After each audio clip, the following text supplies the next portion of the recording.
ધોરાજી સુપડી પાસે રેલવે ટ્રેકના પાટા પર એક દીપડો અને બે બચ્ચા ટ્રેન નીચે કપાયા।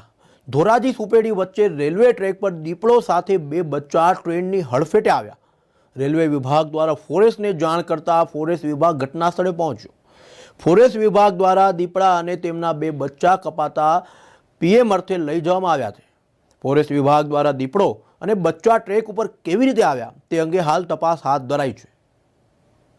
આજે સાંજના સમયે એક ફિમેલ લેપર્ડ અને બે કબનો રેલવે ટ્રેકની વચ્ચે એક્સિડન્ટ થવાથી મૃત્યુ થયેલ જે ઘટનાની જાણ થતાં અમે ટીમ સાથે અહીંયા ધોરાજી ભાદર બ્રિજ ઉપર તપાસ કરવા આવેલ છે। બેન, અકસ્માત પાછળનું કોઈ કારણ જાણવા મળ્યું છે? અકસ્માત પાછળનું કારણ એવું જ જોવા મળી રહ્યું છે કે ભાદરનો બ્રિજ છે અને ત્યાં વચ્ચે આજુબાજુ વન્ય પ્રાણી આવી જવાથી ટ્રેનની અડફેટ આવી ગયેલ છે અને વન્ય પ્રાણીને હટવા માટે કોઈ જગ્યા ન હોવાથી પ્રાથમિક દ્રષ્ટિએ અકસ્માતમાં મૃત્યુ જાણવા મળે છે। બેન, અત્યારે શું મૃતદેહને ક્યાં મોકલે છે? મૃતદેહને અત્યારે હવે પીએમ કરવામાં આવશે અને ત્યારબાદ આગળની પ્રોસિજર થશે।